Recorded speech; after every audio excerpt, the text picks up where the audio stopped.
স্বামীর সাথে তো এত ভালো ব্যবহার করিস না। তোরা যে কি আমরা বুঝি না, কতক্ষণ ঠিক কিনা? আগেকার দাদি নানীরা কত ভদ্র ছিল, পুরুষের কণ্ঠের আওয়াজ পাইলে দাদি নানী ঘরের কোনায় লুকাইতো। আর এখনকার ডিজিটাল মা বোন পুরুষের আওয়াজ যদি পায় আরো কাছে যায়, দরজা খুলে গল্প করে, কার কাছে এসেছেন, কার খোঁজ করতেছেন। বাচ্চা শোনেন, আগে শোনেন, বাচ্চা বাচ্চা তো আমারই স্বামী, আসেন একটু ভিতরে বসেন, একটু চা দেই, একটা বিস্কিট খেয়ে যান ভাই, খালি মুখে বিদায় নেবেন, আমার তো ঘরে বরকত আসবে। আছে না? একটা অপরিচিত পুরুষের সাথে এই যে দরজা খুইলা, বাড়ির গেট খুইলা একটা মহিলা গল্প করতেছে, আপনারা বলেন তো জায়েজ না হারাম? আপনি দরজা খুলে নরম সুরে গল্প করতেছেন, আসেন একটা বিস্কিট খেয়ে যান। স্বামীর সাথে তো এত ভালো ব্যবহার করিস না। তোরা যে কি আমরা বুঝি না, কতক্ষণ ঠিক কিনা? কিন্তু দাদি নানি ব্লাউজ ছাড়া শাড়ি পইরা, বারবার শাড়ি দিয়ে পুরো দেহটা এমন কায়দা ঢেকেছে, কোনো কিছু দেখার উপায় নাই। দাদি নানির তুলনা দাও, পুরুষ পাইলে গা ঘেঁষে গল্প করবে এখনকার মেয়েরা। ভারতে গেছি, মহিলারা আসছে, হুজুর একটু সেলফি তুলি। আমি বললাম, খালি তোরা যদি সেলফি তুলে ফেসবুকে পোস্ট করিস, আমার ওয়াশ করা লাগবে না, পিটায় সাইজ করবি। কথা কন ঠিক? কমিটির লোকজন ভাই তাড়াতাড়ি বের করে, কি কয় সেলফি বলে তুই, কথা কন আছে না? আবেগ আবেগ, কথা কি বুঝতে পারছেন? নামাজ পড়ে সিরাজগঞ্জে মন চলে যায় ভারতের বর্ডারে, নামাজের মধ্যে মন দাঁড়ায়, আমাদের মন খালি ছটফট করে, আমাদের পাগল মন, কোনো কথা শোনে না। কথা কোন ঠিক কিনা? একটি গবেষণায় বলা হয়েছে, বাংলাদেশের কিছু কিছু নামাজি আছে যাদের মন নামাজের মধ্যে 8 সেকেন্ডে স্থির থাকে না। আমাদের মন বড় এত অস্থির, নামাজের ভিতরে দুনিয়াবি এক কথা, মাঝে মাঝে এত দুনিয়াবি কথা মনে হয় নামাজে 2 রাকাত চলতেছে না, 1 রাকাত চলে তাও ভুলে যায়। আছে না ভাই? মাঝে মাঝে দুনিয়াবি কথা চিন্তা ভাবনা নামাজের ভিতরে এত মনে হয়, সিজদা 2টা দিলাম না 1টা দিলাম, নামাজের মধ্যে ব্রেক করে ভাবা লাগে। আমাদের মন কি মন বললাম, এক গোলাম রব্বানি কইলেই দোষ। ডিজিটাল যুবক যুবতী রাত্রি জাগরণ করে, ইউটিউব ইন্টারনেট ঘাটাঘাটি কইরা, ইমো মেসেঞ্জারে বান্ধবীর সাথে কথা বলে, সারা রাত ইমো মেসেঞ্জারে সেটিং করে, হ্যালো জান খাইছো ঘুমাইছো কি করো, কয়বার বাথরুমে গেছো, লেখার কোন স্টাইল নাই, যা খুশি তাই লিখতেছে। কথা বলে মেয়েটা রাগ করে বলতেছে, আমি এখন একটা গল্পের বই পড়তেছি। কি কয়? তোমাকে চাই। ছেলে বলতেছে, আমার বাড়িতে একটা উপন্যাস আছে। কি কয়? মিলন হবে কত দিনে, তোর মরণের পরে। কথা কয় সারা রাত ইউটিউব ইন্টারনেট ঘাটাঘাটি কইরা, ইমো মেসেঞ্জারে বান্ধবীর সাথে কথা বলিয়া, ফজরের আজান হয় যখন, ওই হাইব্রিড যুবক ঘুমাইতে যায় তখন নামাজও পড়ে না। আছে না নাই? এ যুবক, এই ঘুম ভাঙলে সকাল, না ভাঙলে পরকাল। কথা বলেন ঠিক কিনা? এ যুবক, তোমরাও রাত্রি জাগরণ করো, তবে আল্লাহকে সিজদা দিয়ে না। কেমন করে ঘুমাও তুমি, ওরে সিরাজগঞ্জের যুবক, কেমন করে ঘুমাও তুমি, ফজর করে কাজা, এমন তো হতে পারে ও তোমার জহরে জানাজা, এমন তো হতে পারে ও তোমার জহরে জানাজা। কথা বলে ঠিক কিনা? যুবক রাত্রি জাগরণ করে বান্ধবীর সাথে কথা বলবে, সিজদা দিবা কারে? প্রেম করতে হবে কার সাথে? আরো জোরে বলেন, কার সাথে? দুনিয়ার ধোকায় পাগল হয়ে না। যুবকদেরকে পরে সাইজ করতেছে, ওদেরকে সাইজ করার খুব ইচ্ছা আমার, একটু অপেক্ষা করে। এই নায়ক সাহেবকে কেউ যারা গুলি না করতে পারে, আহত না করতে পারে। কথা বলেন ঠিক কিনা? আমার ভাইয়েরা, যাই হোক মন খারাপ করবেন না, আমি সামনের দিকে যাই। টাকা থাকলে সফল হওয়া যায় না, ক্ষমতা থাকলে সফল হওয়া যায় না, যশ খ্যাতি থাকলে সফল হওয়া যায় না। সফল হয়েছে তারা, ঈমান এনেছে যারা। قد أفلح المؤمنون, অবশ্যই মুমিনরা সফল, অলরেডি মুমিনরা সফল। সফল হয়েছে তারা, ঈমান এনেছে যারা। ঈমানদাররা দুনিয়াতেও সফল, আখিরাতেও সফল। আর বেঈমানরা দুনিয়াতে সফল, মরার পরে পিটায় জাহান্নামে দিবেন তিনি কে? এজন্য কথাকে ক্লিয়ার বোঝা গেল। তাহলে আমি শুধু একটা কথা আপনাদেরকে বলবো, সফল হয়েছে কারা? আপনারা বলবেন ঈমান এনেছে যারা। কথা কি বুঝতে পারছেন? টাকা থাকলে আল্লাহর কাছে দাম নাই, ক্ষমতা থাকলে আল্লাহর কাছে দাম নাই। আল্লাহর কাছে দাম আছে তার, ঈমান আছে যার। চেহারা হোক কালো, হোক ফর্সা, হোক ধনী, হোক গরিব, লম্বা হন, খাটো হন, বেটো হন, চেহারা আঁকা বাঁকা যেমনই হোক না কেন, আপনার ভিতরে ঈমান আছে, আল্লাহর কাছে দাম আছে। আল্লাহর কাছে যদি দামি হতে পারি, এই জীবনে আর কিছু চাওয়ার আছে? তাহলে বলুন সফল হয়েছে কারা? ঈমান এনেছে যারা। বলেন সফল হয়েছে কারা? ঈমান এনেছে যারা। এইবার শোনেন, আমি ছোট্ট একটা প্রশ্ন আপনাদেরকে করি। একজন অমুসলিম জোহরের নামাজের পূর্বে ঈমান গ্রহণ করেছে, ওই ব্যক্তির উপরে জোহরের সালাত আদায় করা কি? মাশাআল্লাহ, কি ফরজ। জোহরের নামাজের পূর্বে একজন অমুসলিম যদি ঈমান গ্রহণ করে, ওই ব্যক্তির উপরে জোহরের সালাত আদায় করা কি? ফরজ। ভালো করে বুঝবেন। আল্লাহ পাক যখন মুমিন বান্দাদের 7টা বৈশিষ্ট্য, 7টা গুণাবলী নিয়ে আলোচনা শুরু করলেন, আমার আল্লাহ তাআলা 1 নাম্বার সালাত দিয়ে শুরু করলেন। কারণ মুমিন জীবনের সবচাইতে গুরুত্বপূর্ণ ইবাদতের নাম হলো সালাত। কথা বলেন ঠিক কি না? এই জন্য মুমিন বান্দার 1 নাম্বার গুণাবলী, আল্লাযীনা হুম ফি সালাতিহিম খাশিউন। আমার আল্লাহ রাব্বুল আলামিন বলেন, যারা নিজেদের সালাত বিনয়ের সহিত, নম্রতার সহিত, খুশু খুশু ভাব নিয়ে আল্লাহর ভয় নিয়ে আদায় করে। আপনি আমি যখন সালাত আদায় করব, অন্তরে ভয় থাকতে হবে কার? তাফসীর ইবনে কাসির থেকে বলছি বাজান গোমর, তাফসীরি কারকেরা এই আয়াতের ব্যাখ্যায় লিখেছেন, আপনি আমি যখন নামাজের ভিতরে দাঁড়িয়ে যাব, অন্তরের ভিতরে সুচিন্তা, দুশ্চিন্তা, বিবির কথা, ব্যবসা বাণিজ্যের কথা, দুনিয়াবি কোনো চিন্তা ভাবনা মনের মধ্যে রাখা যাবে না। টেনশন মুক্ত হৃদয় নিয়ে আল্লাহ রাব্বুল আলামিনকে সিজদা দেওয়ার জন্য মসজিদে গিয়ে দাঁড়ানো দরকার আছে না নাই? তাহলে আপনি আমি যখন মসজিদের সালাত আদায় করার জন্য দাঁড়িয়ে যাব, বিবির কথা, ব্যবসা বাণিজ্যের কথা, দুনিয়াবি কোনো চিন্তা ভাবনা মনের মধ্যে রাখা যাবে না। সব চিন্তা ভাবনা মসজিদের বাইরে রেখে একমাত্র আল্লাহর ভয় নিয়ে মসজিদে ঢুকতে হবে। তাহলে আপনি আমি যখন নামাজের মধ্যে দাঁড়ায় যাব, অন্তরে ভয় থাকবে কার? এ ভাই, একটা দুইটা স্লোগান দিয়ে এখনই লাফালাফি সমস্যা নেই। শোনেন, কে কি করলো এটা দেখার বিষয় না, আমি আমার গতিতে চলবো, যখন তখন দোয়া করে দেবো। আমাদের আসল কাজ হয়ে গেছে। কথা বোঝেন না? না, হয়ে গেছে। কালেকশন হয়নি, ওইটাই তো আসল। সবই আমাকে খালি বয়ান করে নিলেন, সবই তো করে নিলেন। আচ্ছা যাই, এমনি বলতেছে, কথা ধরা হবে না, তো ধরলে ঝামেলায় পড়ে যাবে। মানে আমি এমনি তাল মারতেছি, আপনি আমার ভাবেন না যে ওইটার জন্য হুজুর করবে না। মানে একটা মাহফিল করা হয় যে কোনো উদ্যোগে, তাই কালেকশন মোটামুটি হয়ে গেলে মাহফিল সফল। আর বক্তা যে বয়ান করবে এটা বোনাস। আমি তো বললামই যে 1.5টা হোক 2টা হোক সেটা পরে কার ইচ্ছা, কিন্তু পরিবেশ দিতে হবে। বোঝেন নাই কথা? জি। আর এদিকে খেয়াল কর, এদিকে খেয়াল কর, অন্তরের ভিতরে ভয় থাকবে কার? ইয়া আইয়ুহাল্লাযীনা আমানু তাকুল্লাহ, হে ঈমানদারগণ, আমি আল্লাহকে ভয় করো, হাক্কা তুকাতিহি, ভয় করার মতো ভয় করো। সালাত কিভাবে আদায় করব, বিশ্বনবী কিভাবে আদায় করেছেন? আম্মা জান আয়েশা রাদিয়াল্লাহু তাআলা আনহা বলেন, নবী নামাজের ভিতরে এত লম্বা সময় দাঁড়িয়ে থাকতেন, মাঝে মাঝে আমি তাকায়া দেখতাম বিশ্বনবীর পা মোবারক ফুলে উঠেছে। বলুন সুবহানাল্লাহ। তাহলে নবীজি কত লম্বা সময় নামাজে দাঁড়িয়ে থাকতেন, যার কারণে পা ফুলে উঠত। 2 মিনিট দাঁড়াতে পা ফলে, আধা ঘন্টা, 1 ঘন্টা না, ঘন্টার পর ঘন্টা। কথাকে বোঝা গেল? আমার ভাইয়ের আম্মা জান আয়েশা ডেকে বলেন, নবীজি এত লম্বা সময় ধরে সিজদা দিতেন, মাঝে মাঝে মনে হইতো নবীজি আর কোনোদিন সিজদা থেকে মাথা উঠাবেন না। আম্মা জান আয়েশা ডেকে বলেন, একদিন রাতের বেলায় দেখি নবীজি সিজদা দিয়ে এত কান্না করেছেন, কাঁদতে কাঁদতে বিছানাটা ভিজে গেছে। আমি মনে করলাম পানি পরে ভিজে গেছে, কিন্তু না, আমি তাকায় দেখি বিশ্বনবী সিজদা দিয়ে এত কান্না করেছেন, কাঁদতে কাঁদতে সিজদার জায়গাটা ভিজে গেছে। নবীজি যখন সিজদা থেকে মাথা উঠাইলেন, আম্মা জান আয়েশা ডেকে বলে, নবী এত কান্না কেন করেছেন, কি হয়েছে আপনার?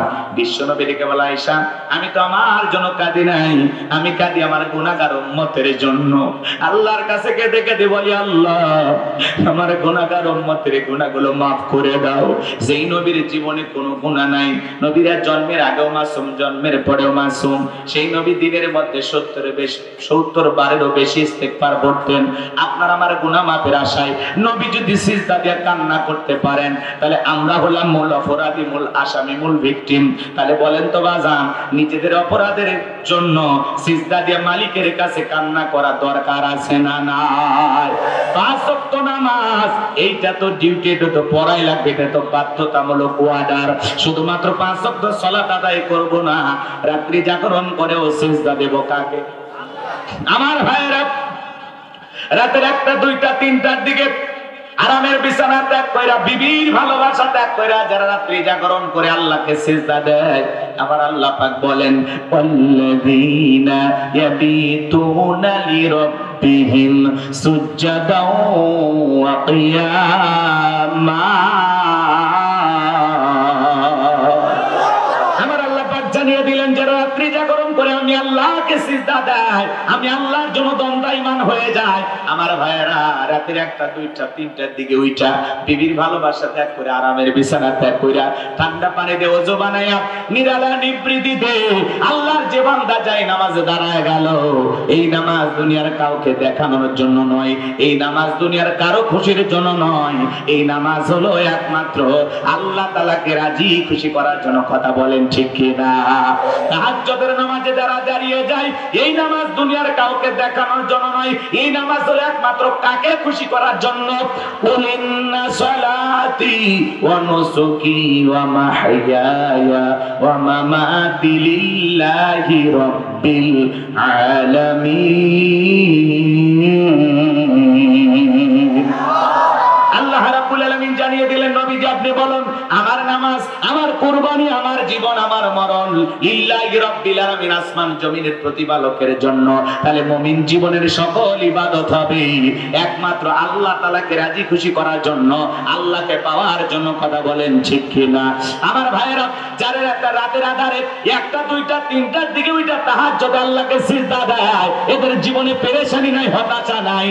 যারা ইবাদতের মাধ্যমে, সিজদার মাধ্যমে আল্লাহর নৈকট্য লাভ করতে পেরেছে, তাহলে রাতের শেষ রাত্রিতে উইটা সিজদার মাধ্যমে, নামাজের মাধ্যমে প্রেম করব কার সাথে? জোরে বলেন। ইবাদতের মাধ্যমে আল্লাহর সাথে প্রেম করতে হবে, গভীর নিশিতে একমাত্র আল্লাহ তাআলাকে ডাকতে হবে। যে কথা বলতে চাচ্ছিলাম, বলেন তো বাজান, তাহলে রাত্রি জাগরণ করে সিজদা দেব কাকে? আরো জোরে বলেন।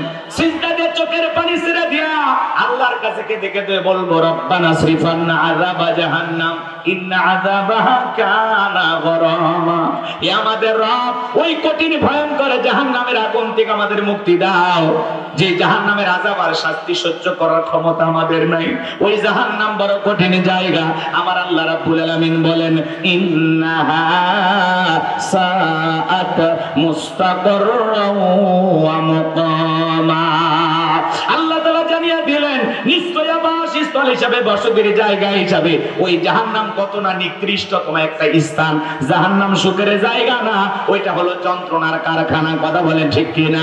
আমার আল্লাহ রাব্বুল আলামিন বলেন, ইন্না জাহান্নামা কানাত মিরসাদা লিত্তাগিনা মাআবা লাবিসিনা ফিহা আহকাবা লা ইয়াযুকুনা ফিহা বারদাও ওয়ালা শারাবা ইল্লা হামিমা ওয়া গাসসাকা। জোরে বলেন নাউযুবিল্লাহ। আমার আল্লাহ রাব্বুল আলামিন বলেন, ইন্না জাহান্নামা কানাত মিরসাদা, নিশ্চয় জাহান্নাম ওর পেতে রয়েছে পুলিশ সিরাতের কিনারায় শিকারে ধরার জন্য যেমন ফাঁদ পাতা হয়। কথা বোঝেন নাই মনে হয়, ভালো করে বোঝার চেষ্টা করবেন। আল্লাহ বলেন, ইন্না জাহান্নামা কানাত মিরসাদা। সূরা নাবার ভিতরে আল্লাহ পাক জানিয়ে দিলেন, নিশ্চয় জাহান্নাম ওত পেতে রয়েছে আল্লাহর অবাধ্য নাফরমান গুনাহগার বান্দাদের ধরার জন্য। আমার ভাইরা, এটা হলো অপরাধী বান্দাদের থাকার আবাসস্থল। এখানে তারা যুগের পর যুগ বসবাস করবে। একটা মানুষ কত লক্ষ বছর, কত কোটি বছর জাহান্নামের আগুনে জ্বলবে। এরা সঠিক এলেম আর জ্ঞান আছে কার কাছে? ওই জাহান্নামের আগুন দুনিয়ার আগুনের চাইতে 70 গুণ পাওয়ার বেশি। যুবক রে, দুনিয়ার সামান্য সূর্যের তাপ, আগুনের তাপ সহ্য করতে পারি না, এই তাপের চাইতে জাহান্নামের আগুনের পাওয়ার 70 গুণ বেশি। হযরত আবু হুরায়রা বলেন, আল্লাহ পাক 1000 বছর জ্বালাইয়া জাহান্নামের আগুনের কালার হয়েছিল সাদা, আবার 1000 বছর জ্বালাইয়া জাহান্নামের আগুনের কালার হয়েছিল লাল বর্ণ, আবার 1000 বছর জ্বালাইয়া জাহান্নামের আগুনের কালার হয়েছে কৃষ্ণ বর্ণ, অন্ধকার রাত্রির মতো কালো। ওই জাহান্নামের আগুনে যারা জ্বলবে বাজার, চেহারাটা পুড়ে কয়লার মতো কালো হয়ে যাবে। ওই জাহান্নামের আগুনে জ্বলতে জ্বলতে পুড়তে পুড়তে জাহান্নামের এরকম ক্ষুধার্ত হয়ে যাবে, ফেরেশতাদেরকে বলবে আমাদেরকে খাইতে দাও, খাইতে দাও। খাবার বলে যখন চিৎকার মারবে, আমার আল্লাহ ডেকে বলবে আমার জাহান্নামী বান্দাদেরকে খাইতে দাও। জাহান্নামের তলদেশে এক ধরনের ফলের চাষ করা হবে, সেই ফলের নাম হলো জাক্কুম, কাঁটাযুক্ত ফল। এই ফলটা যখন খাদ্য হিসেবে জাহান্নামীদের হাতে হাতে পরিবেশন করা হবে, ওই ফলটা পাওয়া মাত্রই জাহান্নামীরা খাওয়ার জন্য গলার ভিতরে দেবে, গলার মাঝামাঝি ফলটা আটকে যাবে, ভিতরে যাবে না, বাহিরে আসবে না। যত গলা নাড়াচাড়া করবে কাঁটাগুলো ফুটবে আর ফুটবে। জাহান্নামী বান্দাকে আমার আল্লাহ এই ফল খাইতে দিয়েছে ক্ষুধা মেটানোর জন্য না, জাহান্নামী বান্দার শাস্তি আরো বেশি বাড়ানোর জন্য। কথা বলেন ঠিক কিনা? এইবার যখন গলার মাঝামাঝি ফলটা আটকে যাবে, কাঁটাগুলো ফুটবে, যন্ত্রণায় ছটফট করবে আর কান্না করে ডেকে বলবে আল্লাহ এ কেমন ফল খাওয়াইতে দিলা, ভিতরেও যায় না, বাহিরেও আসে না, সহ্য করতে পারি না গো মালিক, সহ্য করতে পারি না। তখন জাহান্নামীরা পানি পানি বলে চিৎকার মারবে। আমার আল্লাহ বলেন লা ইয়াযুকুনা ফিহা বারদান ওয়ালা শারাবা, তাদেরকে মিনারেল ওয়াটার দেওয়া হবে না, ঠান্ডা কোনো পানি দেওয়া হবে না।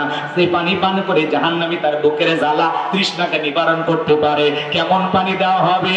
ইল্লা হামিমা ওয়া গাসসাকা, এমন উত্তপ্ত ফুটান্ত গরম পানি পান করাই দেওয়া হবে, যা কুজ ব্যতীত কিছুই নয়। ও সিরাজগঞ্জের বাবাজিরা, দেহের ভিতরে বড় বড় ফোড়া হয়, ফাটায় দিলে ভিতর থেকে কি বের হয়? কুজ। একটু জোরে কর।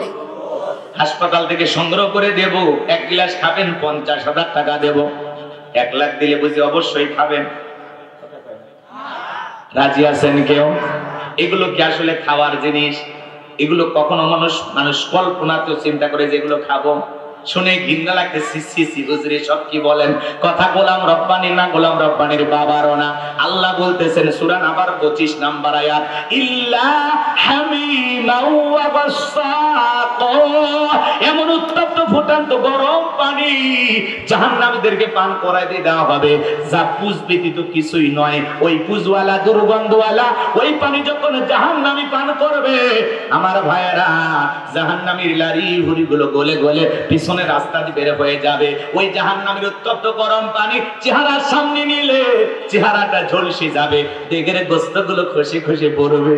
এই যদি হয় জাহান্নামের শাস্তি, এই যদি হয় জাহান্নামীদের আযাব। কত ধরনের আযাব আছে 2-4 ঘন্টা আলোচনা করে শেষ করতে পারবো না।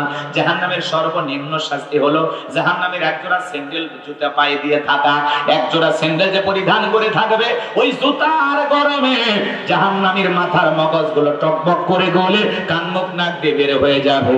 আমার ভাইরা, নানান ধরনের জাহান্নামের শাস্তি আছে। এ বাজান বা আমার, সেই জাহান্নাম থেকে বাঁচার জন্য অনেক আমল করার দরকার আছে না নাই? বলেন তো, জাহান্নামের শাস্তি কি ঘটেছে না ঘটবে? আল্লাহ তাআলা আগেই সিগন্যাল দিলেন, সতর্ক বার্তা দিলেন, বান্দাদেরকে সাবধান করে দিলেন, বান্দা এই হলো জাহান্নামের শাস্তির বিবরণ, এই হলো জাহান্নামের শাস্তির বর্ণনা। এখনো সময় আছে, সেই জাহান্নাম থেকে বাঁচার জন্য নেক আমল করার দরকার আছে না নাই? আল্লাহ তাআলা আগে অ্যাডভান্স কেন জানিয়ে দিলেন? যাতে আমরা সতর্ক হতে পারি, সাবধান হতে পারি। উলামায়ে কেরাম কেন বারবার বলে তোমরা কান্না করো, আল্লাহর ইবাদত করো, ইবাদতে মনোযোগী হয়, জাহান্নাম থেকে নিজে বাঁচো, নিজের পরিবারকে বাঁচাও। উলামায়ে কেরাম কেন বারবার বলে নেক আমলের জিন্দেগি করো, নেক আমলের জিন্দেগি করো, মালিকের সাথে গভীর সম্পর্ক করো। এ বাজান আমার, আমরা কেন জাহান্নামের কথা বলি? আমরা চাই না বাংলাদেশ কেন তামাম পৃথিবীর একজন মানুষ জাহান্নামে যাক, এটা আমাদের কামনা না, বাসনা না। আমরা চাই সমস্ত মানুষগুলো নেক আমল করে আল্লাহর প্রিয় গোলাম হয়ে জান্নাতে যায়। এটাই আমাদের চাওয়া, এটা আমাদের দিলের তামান্না। কথা বলেন ঠিক কিনা? তাহলে বলেন তো জাহান্নামের সেই ভয়াবহ শাস্তি সহ্য করার ক্ষমতা আমাদের আছে? তাহলে সেই জাহান্নাম থেকে বাঁচার জন্য ফিরে আসতে হবে কার দিকে? আল্লাহর দিকে, রবের দিকে। কথা বলেন ঠিক কিনা? তাহলে আজ থেকে নেক আমল করবো তো ইনশাআল্লাহ, গোলামি করবো তো ইনশাআল্লাহ। ভাই মাঝে মাঝে সিজদা দিয়ে অঝরে কাঁদবেন, নিজের অপরাধ যা আছে মালিকের কাছে বলবেন, যা মনে চাই সিজদায় ঘন্টার পর ঘন্টা কাঁদবেন আর কাঁদবেন, কাঁদবেন আর কাঁদবেন, আর যা যা অপরাধ সব স্বীকার করবেন। মাফ করে দিতে পারে? বলেন মাফ করে দিতে পারে কি? জীবনে গুনাহ তো কম করি নাই, অপরাধ তো কম করি নাই, কেন চাইবেন না? চাওয়ার দরকার আছে না নাই? লম্বা হবে, লম্বা করবো না।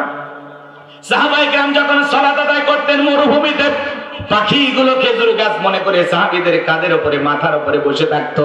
বিশ্বনবীর সাহাবীরা সালাতে এত মনোযোগ, কাঁধে পাখি পড়ে থাকে, তারপরেও তারা টের পাইতো না। বলেন আল্লাহু আকবার। হযরতে তালহা রাদিয়াল্লাহু তাআলা সালাত আদায় করতেছিলেন, জঙ্গল থেকে সাপ এসে সন্তানটাকে বেঁচিয়ে ধরলো। স্ত্রী মানুষজনকে ডাকলেন, ছেলেটাকে বিপদ মুক্ত করলেন। হযরতে তালহা নামাজ শেষে জিজ্ঞাসা করে, বিবি রে, বাড়িতে এত মানুষজন, ব্যাপারটা বুঝতে পারলাম না। ডেকে বলে, স্বামী আপনি যখন সালাত আদায় করতেছিলেন, জঙ্গল থেকে সাপ এসে সন্তানটাকে বেঁচিয়ে ধরেছিল, আমি মানুষজনকে ডেকে ছেলেটাকে বিপদ মুক্ত করলাম। এত ঘটনা আপনার চোখের সামনে ঘটে গেল, আপনি কি কিছুই বলতে পারেন না? হযরতে তালহা ডেকে বলে, বিবি রে, নামাজের মধ্যে মন যদি এদিক সেদিক চলে যায়, তাহলে নামাজ তো আর নামাজ থাকে না। বলেন আল্লাহু আকবার। আর আপনি আমি নামাজ পড়ি শাহজাদপুর, মন চলে যায় সিরাজগঞ্জ রোডে। কথা বলেন না? নামাজ পড়ে এই গ্রামের নাম হলো মাকড়কোলা, আর মন চলে যায় ভোলা। কথা কোন ঠিক কিনা? ওয়া ইযা কুরিয়াল কুরআনু ফাসতামিউ লাহু ওয়া আনসিতু লাআল্লাকুম তুরহামুন। সূরা আরাফ আয়াত নাম্বার 204। আমার আল্লাহ রাব্বুল আলামিন জানায় দিলেন, তোমাদের সামনে যখন কোরআন পাঠ করা হয়, কোরআনের আলোচনা করা হয়, চুপ করে কান লাগে মনোযোগ সহকারে কোরআনের কথাগুলো শ্রবণ করো। যারা চুপচাপ কুরআনুল কারীমের কথাগুলো শ্রবণ করবে, আমার আল্লাহ রাব্বুল আলামিন আসমান থেকে তাদের উপরে আল্লাহর রহমত বৃষ্টির মতো নাজিল করবেন। বলুন সুবহানাল্লাহ। এই যে আল্লাহর রহমত নাজিল হইতেছে, এই বিশ্বাস আপনার আমার মনের মধ্যে আছে না নাই? কোরআনের কথাগুলো শুনলে লাভ না ক্ষতি? ওয়াদাক্কির ফাইন্নাদ যিকরা তানফাউল মুমিনিন, সূরা জারিয়ার 55 নম্বর আয়াত। আল্লাহ তাআলা জানিয়ে দিলেন, যারা আমার মুমিন বান্দা, তাদের সামনে যখন কোরআন দেওয়াজ করা হয়, কোরআন থেকে উপদেশ দেওয়া হয়, এই কথাগুলো শোনার পরে আমার মুমিন বান্দাদের উপকারে আসবে। বলুন সুবহানাল্লাহ। আমার ভাইরা যারা কোরআন শোনার নিয়তে বসেছেন, একটা ঘন্টা যদি কোরআন শোনার পেছনে আপনি সময় ব্যয় করতে পারেন, সেই কথাগুলো শুনে আমল করেন আর না করেন, 1 ঘন্টা যদি কোরআন শোনার জন্য ব্যয় করতে পারেন, আমার ভাইয়েরা 500 রাকাত নফল নামাজ পড়লে যে সওয়াব হয়, আল্লাহ তাআলা সেই সমপরিমাণ সওয়াব আপনার আমার আমল নামায় লিখে দিবেন। বলুন সুবহানাল্লাহ। এটা জান্নাতের বাগান, এতে কি কোনো সন্দেহ আছে? জান্নাতের বাগানে যেহেতু প্রবেশ করেছি, জান্নাতেও প্রবেশ করতে চাই। কথা বলেন ঠিক কিনা? আমি আজকে আপনাদের সামনে কথা বলবো পবিত্র কোরআনুল কারীমের 23 নাম্বার সূরা, সূরা নাম্বার 23। বাতিলেরা হবে সাইজ ইনশাআল্লাহ। বলেন মোট আয়াত আছে 118, রুকু আছে 6টি। বিশ্বনবীর মক্কার জিন্দেগিতে এই সূরাটি নাজিল হয়েছেন। সূরাটির নাম সূরা আল মুমিনুন। আল্লাহ পাক তার বিশ্বাসী বান্দাদের জন্য সূরা আল মুমিনুন নাজিল করেছেন। যারা অবিশ্বাসী কাফের, এদের জন্য আল্লাহ পাক একটি সূরা নাজিল করেছেন। সূরাটির নাম হলো কাফিরুন। জোরে বলেন কি নাম? কুল ইয়া আইয়ুহাল কাফিরুন। কাফেরদের জন্য আল্লাহ পাক সূরা কাফিরুন নাজিল করেছেন। যারা হলো দুদুল্যমান, 2 নৌকায় পা দিয়া চলে, মুখে বলে একটা, অন্তরে আর একটা, দুমুখ সাপ। বৃষ্টি যেই দিকে ছাতা ধরে সেদিকে কুলালু মার্কা। এদের নাম কি? মুনাফিক। এই মুনাফিকদের জন্য আল্লাহ পাক একটা সূরা নাজিল করেছেন। সূরার নাম হলো মুনাফিকুন। কথা বলেন ঠিক কি না? আমার ভাইরা, মুনাফিক সেনা বড় কঠিন। ওরা সকালবেলা বলে ইসলামের পক্ষে আছে, সন্ধ্যাবেলা ইসলামের বিরুদ্ধে কাজ করে। ওরা ইসলাম নামের গাছের গোড়া কেটে মাথায় পানি ঢালে। কথা বলেন ঠিক কি না? চুপ করে থাক ধোকাবাজ, চোখে তোদের নাহি লাজ। চুপ করে থাক ধোকাবাজ, চোখে তোদের নাহি লাজ। গোড়া কেটে মাথায় ঢালো পানি, তোদের চিনি আর কতকাল করবি রে শয়তানি। মুনাফিকদের স্বভাব হলো ইসলাম নামের গাছের গোড়া কেটে মাথায় পানি ঢালে। রাসূলের পিছনে লোকটা নামাজ পড়ে যদি মুনাফিক হয়, আপনার আমার পিছনে নামাজ পড়িয়া তার চাইতে বড়টা হবে। দাড়ি টুপি থাকার পরে মুনাফিক হতে পারে, হজ করার পরে আলহাজ মুনাফিক হতে পারে। কথা বলে ঠিক কি না? মুনাফিক চেনা বড় কঠিন।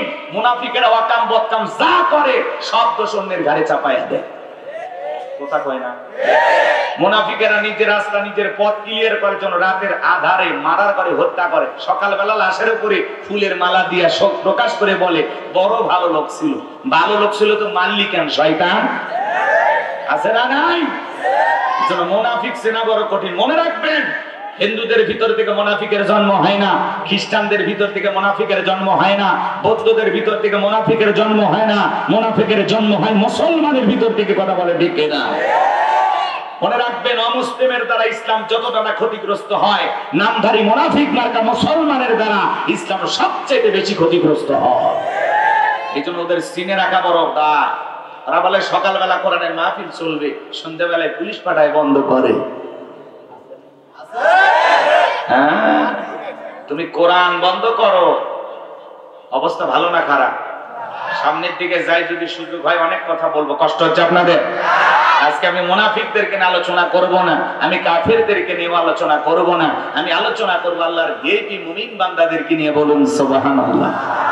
তাহলে সূরার নাম সূরাল মুমিনুন। মোট আয়াত 118, রুকু আছে 6টি। কোরআনুল কারীমের 23 নম্বর সূরা, 18 নম্বর পারার প্রথম সূরা। একটু জবান ছেড়ে সবাই আমার সাথে তেলাওয়াত করুন। আউযু বিল্লাহি মিনাশ শাইতানির রাজীম। বিসমিল্লাহির রাহমানির রহিম। বিতাড়িত মোর্তাদ শয়তানের কাছ থেকে আল্লাহ পাকের কাছে আশ্রয় প্রার্থনা চাচ্ছি। পরম করুণাময় সীম দয়ালু আল্লাহ তাআলা নামে শুরু করছি। আমরা যে কোনো কাজ শুরু করব কার নামে? আল্লাহর নামে কাজ শুরু করলে বরকত আছে না নাই? যে কোনো কাজের শুরুতে আমরা আল্লাহ তাআলাকে স্মরণ করব। সম্মানিত ভাইরা আমার, যে কোনো কাজের শুরুতে যদি আমরা আল্লাহ তাআলাকে স্মরণ করি, বলেন তো বাজার, সেই কাজের ভিতরে বরকত দিবেন তিনি কে? আল্লাহ। বিসমিল্লাহর পাওয়ার আছে না নাই? বিসমিল্লাহর সম্মান মর্যাদা আছে না নাই? আমার ভাইরা, আল্লাহর এক বুজুর্গ গোলাম একটি ওয়াজ মাহফিলে, তাফসীর মাহফিলে, দ্বীনি মজলিসে কথা বলতেছিলেন। ওই পাশ দিয়ে একটা হিন্দু মেয়ে হেঁটে যায়। মনের কৌতূহলে জানতে বড় ইচ্ছা করে মুসলমানেরা কি আলোচনা করে, একটু শুনে আসি।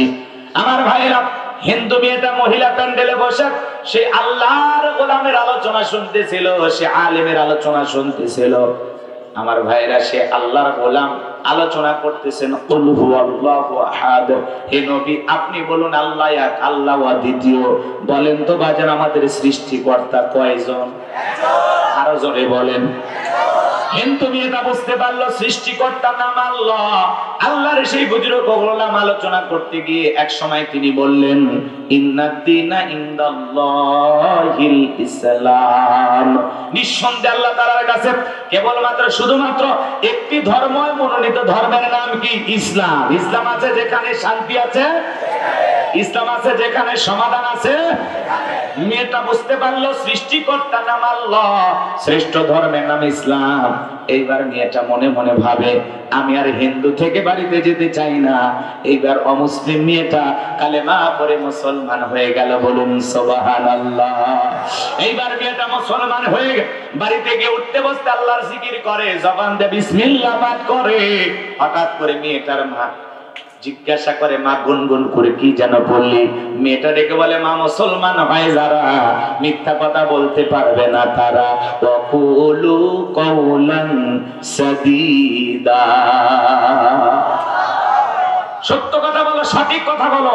মুসলমানেরা হবে সত্যবাদী, মুসলমানেরা কখনো মিথ্যাবাদী হতে পারে। আর আমাদের সমাজে মিথ্যাবাদী আছে না না? মিথ্যা কথা বলে সকালবেলা নাস্তা করে, দুপুরে লাঞ্চ করে, রাতে ডিনার করে, ভরা পেটেও মিথ্যা, খালি পেটেও মিথ্যা। মিথ্যা বলতে বলতে চেহারা বেঁকা হয়ে গেছে, এক পা কবরে ঢুকে গেছে, এরপরে মিথ্যা বলা ছাড়ে না।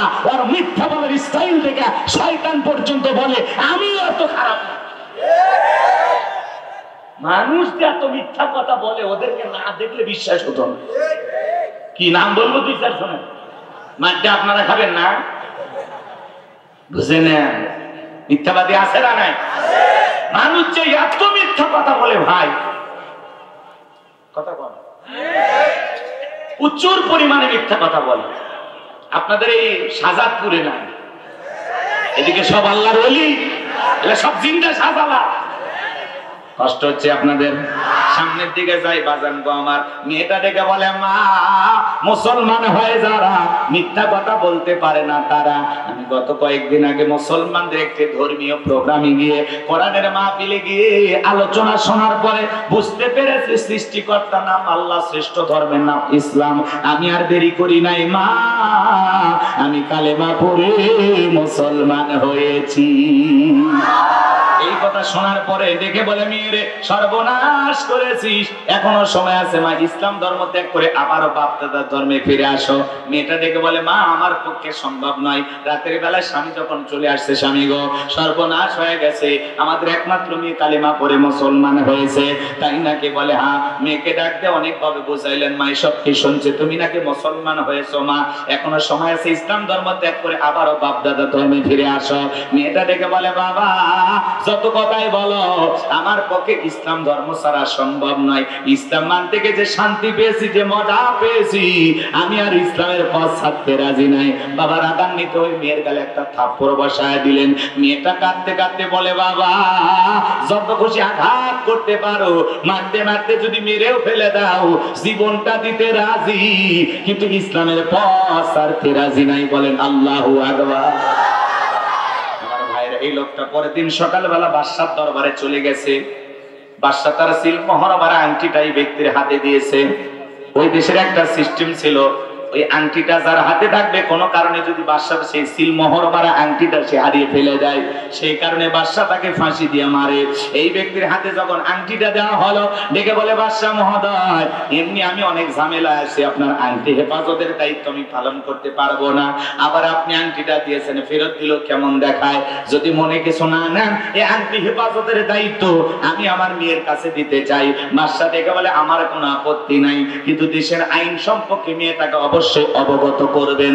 এইবার বাড়িতে যাওয়ার পরে মেয়েটার হাতে আংটি দিলেন, আর ডেকে বলে মা এটা বাদশার সিল মোহর মারা আংটি, খবরদার তোমার কাছ থেকে যেন হারিয়ে না যায়, আর বাদশার আংটিটা যদি কোনো কারণে হারিয়ে ফেলে দাও, ওই বাদশার আংটি হারানোর অপরাধে বাদশা তোমাকে ফাঁসি দিয়া মারবে, আমি বাবা হয়েও বাঁচাইতে পারবো না।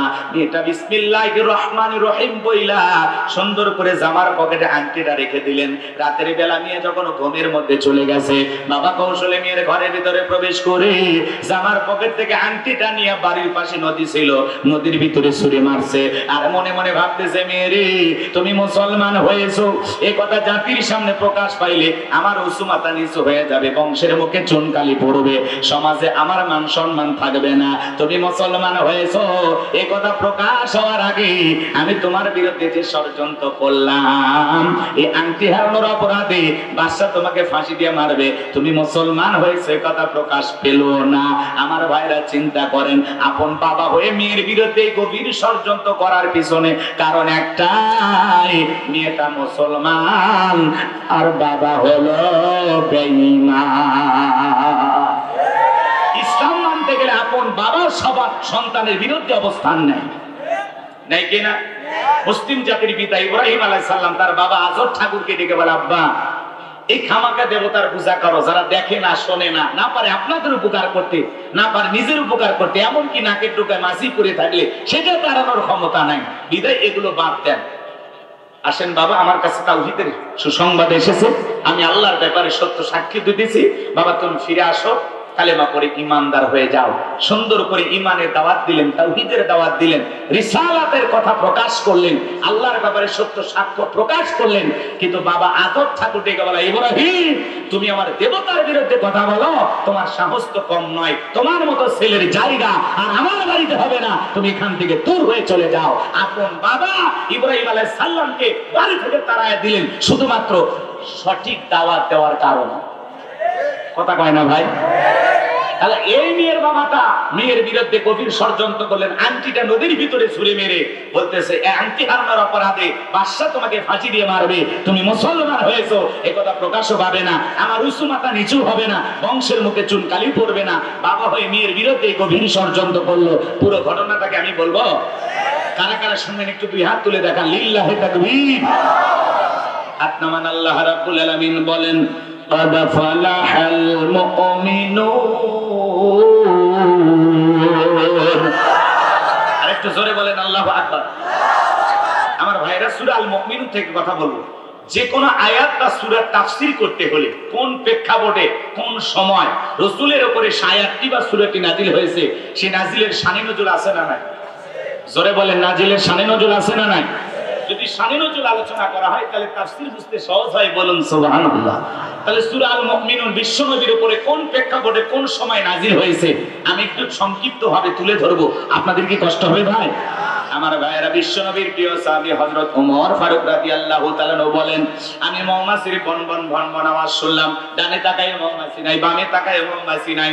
বিশ্বনবীর চেহারা মোবারকের দিকে তাকায় দেখি নবীজি ফিসফিস করে কি যেন তিলাওয়াত করতেছেন। হযরত ওমর ফারুক ডেকে বলেন, আমার বোঝার বাকি রইল না, আসমান থেকে নবীজির উপরে কোরআনুল কারীম নাজিল হচ্ছে আর বিশ্বনবী কোরআনুল কারীম রিসিভ করতে ব্যস্ত, বলুন সুবহানাল্লাহ।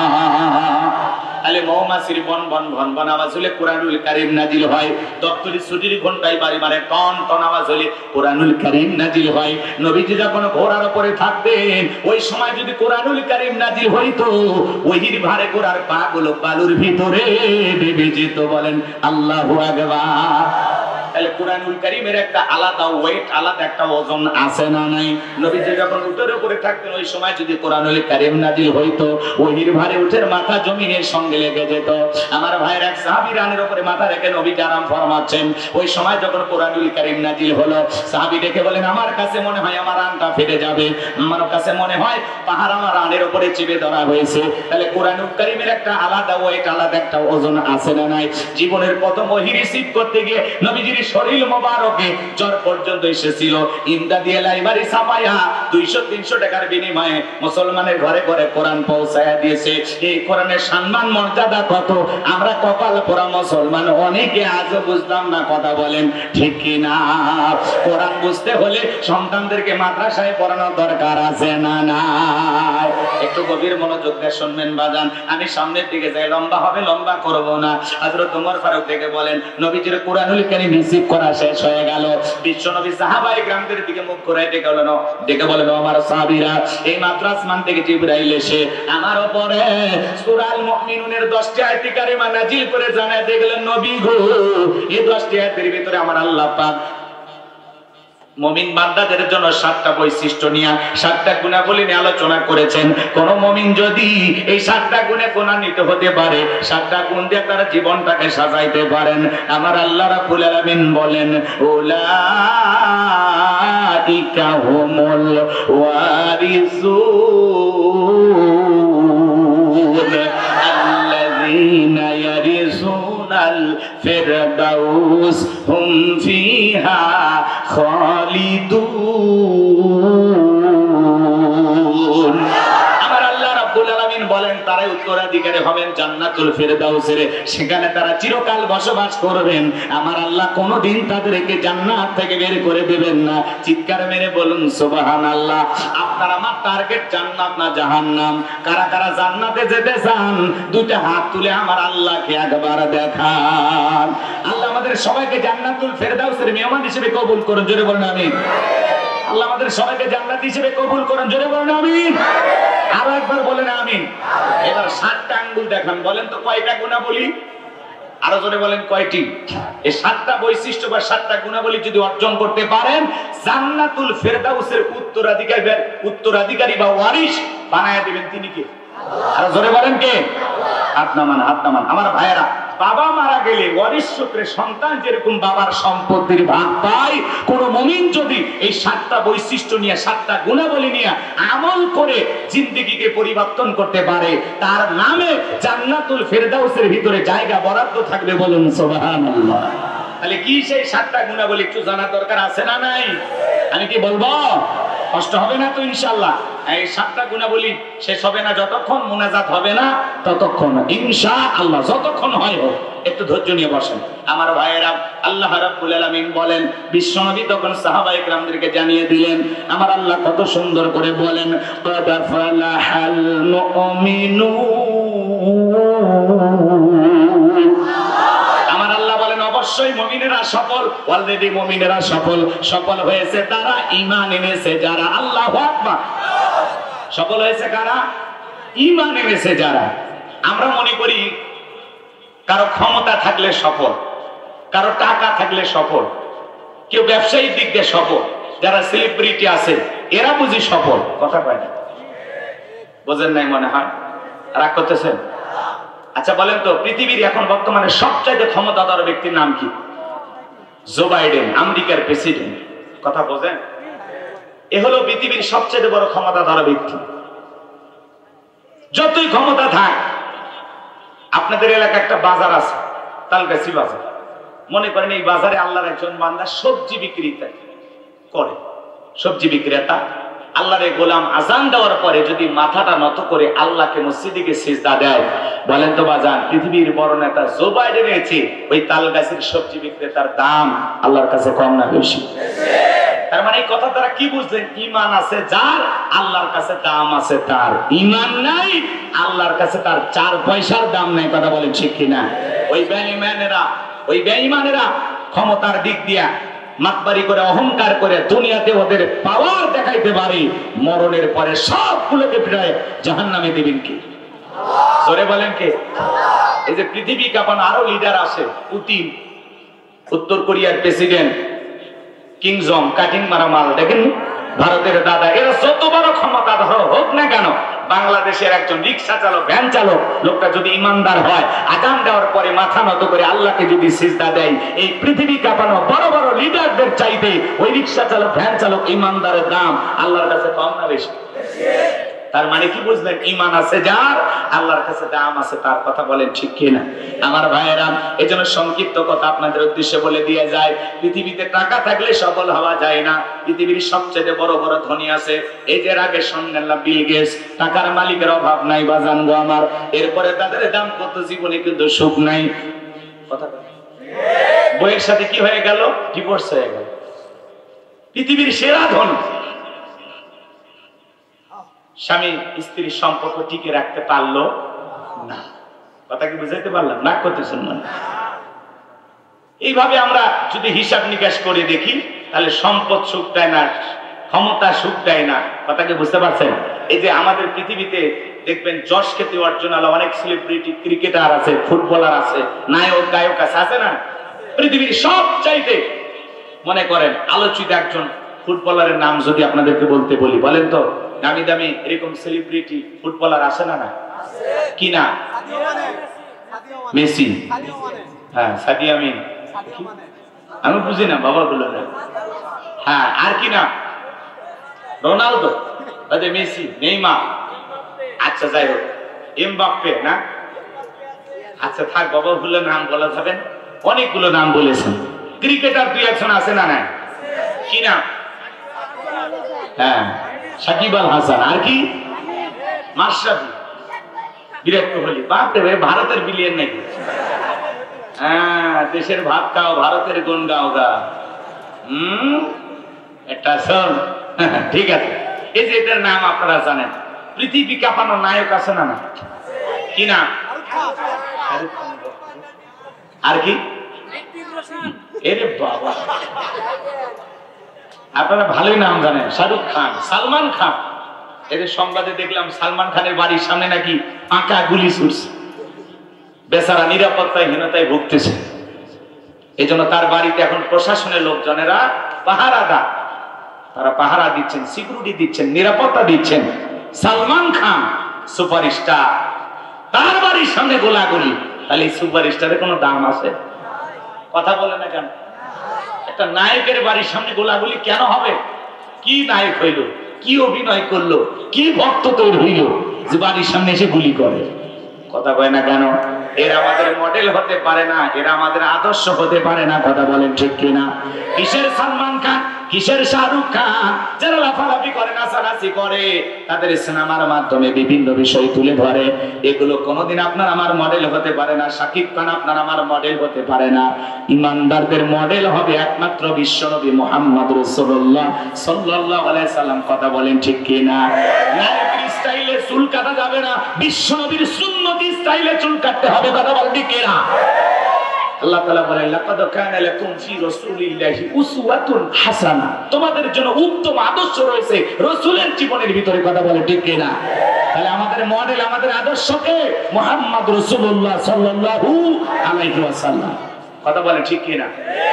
এমন আদর্শ নেতা 63 বছরের জিন্দেগিতে একটি মিথ্যা কথা বলেননি, এমন বিশ্ব রেকর্ড পৃথিবীর কোন মানুষের আছে? তিনি হলেন নেতা, তিনি হলেন পয়গম্বর। কথা বলেন ঠিক কিনা? আর এগুলো মডেল বাড়ির সামনে এসে গুলি মারতেছে। সালমান খান এখন ভয় আছে, মুম্বাই পুলিশ যায় তার বাড়ি পাহারা। আলহামদুলিল্লাহিল আকরামিল্লাযী খালাকাল ইনসানা ওয়া কাররামা ওয়া আল্লামাহু মিনাল বায়ানি মা লাম ইয়ালাম। ফাসুবহানাল্লাযী লা ইহসা ইমতিনানুহু বিল লিসানি ওয়ালা বিল কলাম। نشهد أن لا إله إلا الله وحده لا شريك له الذي أرسله بالحق بشيرا ونذيرا وداعيا إلى الله بإذنه وسراجا وقمرا منيرا فقد قال الله تعالى في كلامه المجيد وفي فرقانه الحميد। সকলে জবান ছেড়ে মুহাব্বতে আওয়াজ দিয়ে পড়ুন, আউযু বিল্লাহি মিনাশ শাইতানির রাজীম। বিসমিল্লাহির রাহমানির রহিম।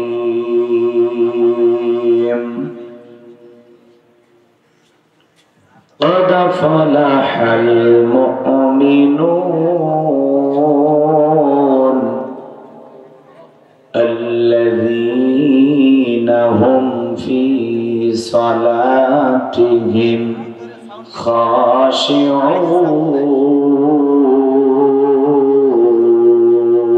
خاشعون صدقت يا رب العالمين। وعن أبي هريرة رضي الله تعالى عنه قال قال رسول الله صلى الله عليه وسلم الدنيا سجن المؤمن وجنة الكافر رواه مسلم। وقال تعالى في شأن حبيبه إن الله وملائكته يصلون على النبي يا أيها الذين آمنوا صلوا عليه وسلموا تسليما। সকলে দরুদ ইব্রাহিম পড়ুন।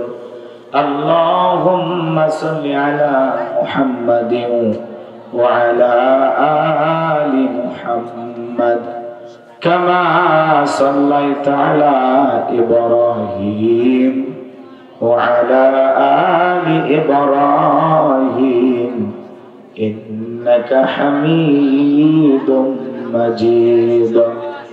اللهم بارك على محمد وعلى آل محمد كما باركت على إبراهيم وعلى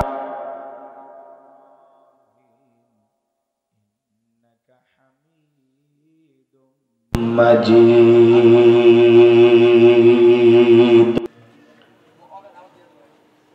মুসলিম মোরা ঘুমিয়ে পড়েছি বিবেকে ঝলসে তালা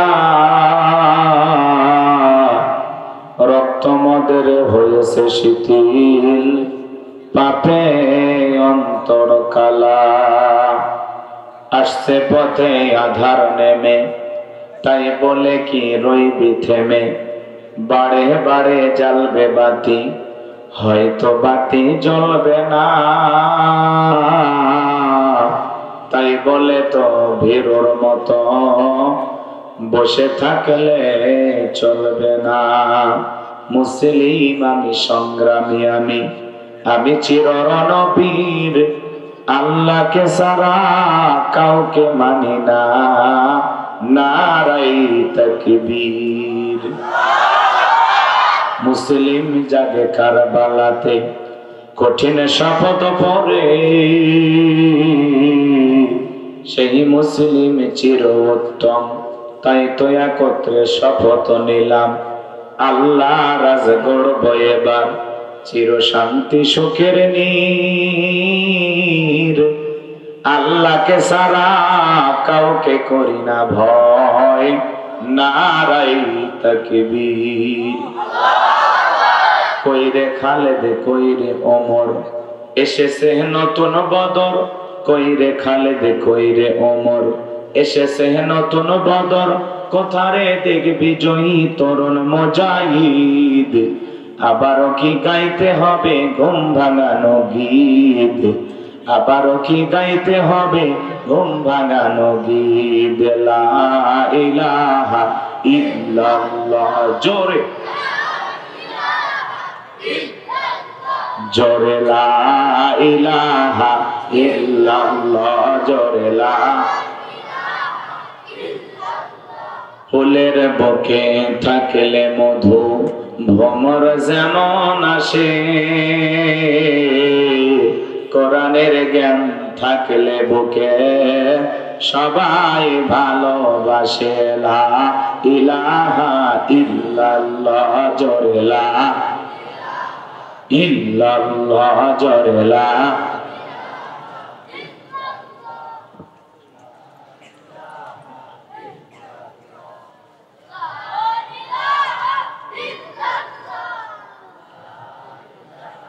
ইল্লাল্লাহ জোরে লা ইলাহা ইল্লাল্লাহু মুহাম্মাদুর রাসূলুল্লাহ জবান ছেড়ে এক বাক্যে পড়ছি সাল্লাল্লাহু আলাইহি ওয়াসাল্লাম বাংলাদেশের ঐতিহ্যবাহী সিরাজগঞ্জ জেলা শাহজাদপুর থানার অন্তর্গত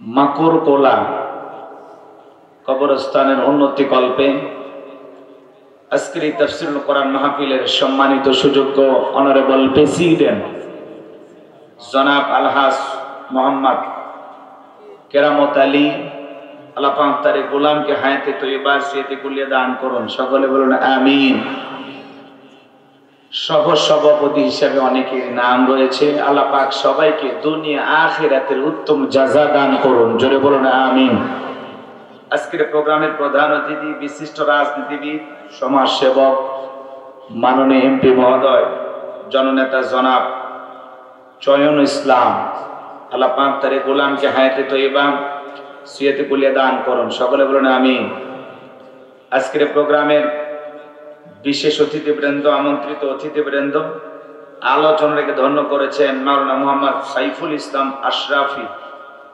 কথা বলে ধন্য করেছেন হযরত মাওলানা মুহাম্মদ সাইদুর রহমান সিরাজি সকল আলোচকের আলোচনা আল্লাহ পাক দ্বীনের জন্য ইসলামের জন্য কোরআনের ময়দানের জন্য কবুল করুন সকলে বলুন আমিন মঞ্চ উপস্থিত সম্মানিত উলামায়ে কিরাম সামনে বসা পিতৃ সমতুল্য মুরব্বী বাবাজিরা কলিজার টুকরা প্রাণপ্রিয় যুবক ভাইরা ছোট ছোট সোনামানিকেরা পর্দার আড়ালে সম্মানিত বল্লা সরলা আবেদা সালেহা মা ও বোনেরা, প্রশাসনের সম্মানিত পুলিশের ভাইয়েরা, ডিবির ভাইয়েরা, জাতির বিবেক প্রিয় সাংবাদিক বন্ধুগণ, বিভিন্ন রাজনৈতিক দলের সম্মানিত নেতা কর্মী ভাইয়েরা, সবাইকে নিয়ে আরেকটি বার সালাম দিচ্ছি। আশা করছি সকলেই সালামের জবাব জোরে সোরে দেবেন।